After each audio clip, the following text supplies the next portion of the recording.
Hello and welcome to day 6 of the July colouring challenge. So we've got another mermaid to do today, and going along with our theme of Ariel from day 1, I thought we could do a flounder inspired mermaid today. So I've looked up flounder, we know that he's yellow and blue, and I'm going to pick some colours of alcohol markers today. So we need a fairly standard blue really, it's like a cerulean sort of blue. It's a true blue, I suppose, to be honest. So I'm just going to look through my markers that I've got next to me and see what kind of colours we can use. So instantly I'm thinking of this, which is BO5 Process Blue. So let's have a look at that. Yeah, that's pretty perfect for a standard blue. And then we're going to need something a bit lighter. These are Copic markers, by the way. So we've got the BO5. Now let's try the BO2. Yeah, that's nice and light. That's called Robin's Egg Blue. So those two colours will blend really nicely together. I don't think we're going to need the BO4, which is the central colour. Let me just have a look at it. Unless we want to really go to town on our blending. I'll leave it out anyway. And do we need anything lighter than the Robin's Egg? I think the lighter one I've got is the BO1, which is called the Mint Blue, but that might be a bit too close. Have I got anything even lighter? This is the B00. So I'm just trying to make a gradient at the moment. Yeah, that might be all right. If we can manage to use all of those colours together, we might not even need this B00, to be honest. If we can manage to use 4 Copics in a small area, then we're laughing. So let's start off with the BO5, which is Process Blue. If you have different alcohol markers or whatever, just try and do your best to emulate the colour if that's what you want to do.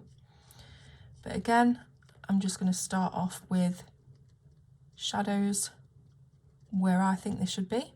And we aren't using marker paper, we're not using anything special as we've already gathered. So I don't know how well these are going to blend or bleed or what. So we'll just try and work quite quickly, I think, and see if we can get them to blend together. BO2, Robin's Egg Blue, and my throat is going. Okay, they're not blending too badly actually. And then we've got BO1 Mint Blue, which we'll just put a bit on the edge there. Not bad at all. Coming back to the darkest one, BO5 Process Blue. Let's do a little bit of shade under here, and let's just flick some shading up from here as well. It will go out of the lines, but I can touch that up with either a colourless blender to push it back or a white gel pen. So the next colour was the BO4 Tahitian Blue. And then BO2 Robin's Egg. And then we should have just enough room for a little bit of Mint Blue, BO1, down the side. Now, if you want, you can come back in with, you know, your middle colours or whatever and try and get it to blend a bit better. If you're using better paper, you definitely will be able to do a better job than me. But hey ho. I don't want to go too mad on this paper because it literally, the ink has nowhere to go. So, like I say, probably a bad idea that I chose this paper, but we're here now, we're dealing with it. We're doing our best. Might be that we've just got to stick to kind of pencils mostly for the future part. So I think we should do some yellow on the fins and on the bra. I'm just thinking about a hair. I don't know. Let's just go for the yellow first of all. So Flounder's yellow is a really just standard yellow. So let's have a look what we've got here. That's perfect. That's Y13 Lemon Yellow. And I don't think we really need to do any blending as such. Just try this Y15, yeah, that'll do. So if we get the Y15, which is called Cadmium Yellow, and we just do a little bit on the bottom of the bra, and then up the fins as well. Maybe we should do a little gradient out on the fins. And then we've got our Lemon Yellow to fill in the rest. Very, very quick and easy. Like I said, I feel like you'll get more value from these videos if I continue with pencils, because these are just very quick videos and you're not getting as much of a good colouring really as you are when I'm using pencils. Alcohol markers I absolutely love, but it has to be the right paper. Okay, for the hair we could do yellow hair. I was thinking brown, but then no, I think we'll do yellow hair. So I'll do the same thing, Y15 cadmium yellow, and again just putting it wherever you think. Some down here and some on these lines here. Really not bothered about precision.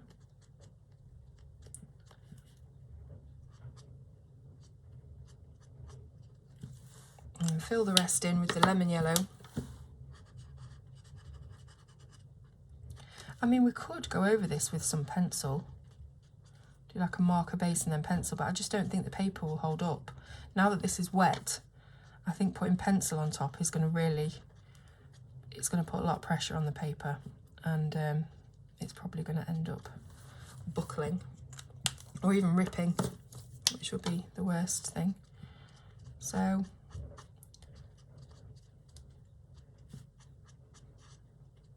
there we go. Just add a bit more of the deeper yellow in there. And then for skin, let's just grab a very light skin colour. I've got E50 here, which is called Eggshell. Let's have a look at that. Oh, it's too light. Well, it's a 0. With 0 on the end at Copic means it's really, really light.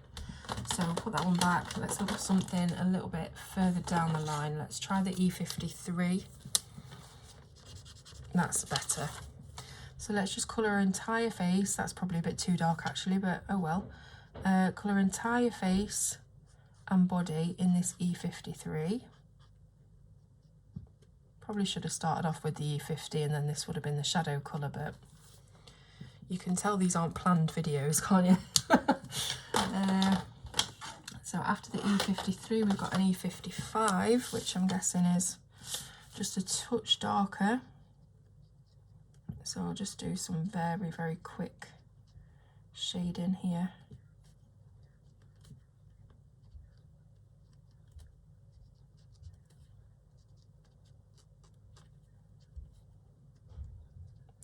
And then we've got to decide what colour our background is going to be. So this is supposed to be like a flounder inspired picture.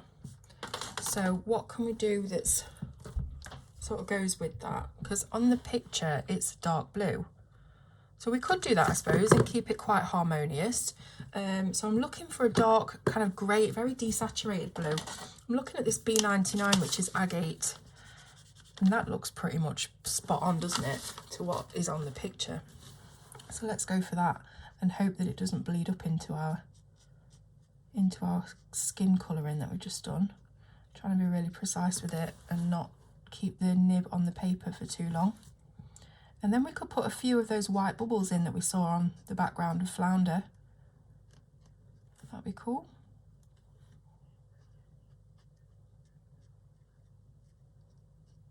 Just being quite careful around her there. Okay, did we colour her ear? Because I always forget ears. No matter what happens, I will forget the ears, you can be sure. There we go. All right. So bubbles, we need a white gel pen. Here we are. And as you can see, it's got little bubbles floating up all over the place. So let's try and do something similar here. I'll do larger bubbles and then smaller ones. Don't have as much room to play with, obviously, so it's not going to look brilliant, but maybe if we do some little dots by the side of them, they will sort of look like smaller bubbles from further away, and we can get away with it there.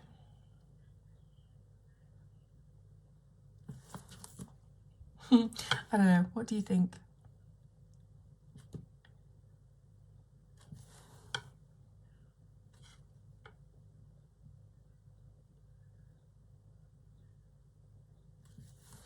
Not too bad, I guess. Not too bad. I think I'm holding myself to a really high standard, and these are just such simple illustrations. I really don't need to hold myself to a high standard for these, and I need to remember that. So remind me not to do that. I'm just wondering whether we should just make some of these scales just stick out a little bit more, maybe.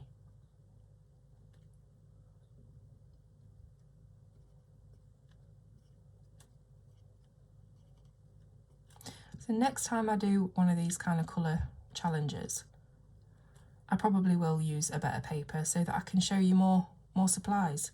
I guess my sort of thinking about using cheap paper is good in one sense and not in another. So I don't want to hinder anyone from learning different things. But yeah, maybe I'm thinking too much about it. That's what I generally do. Is there anything else I can add to this? I don't think there is.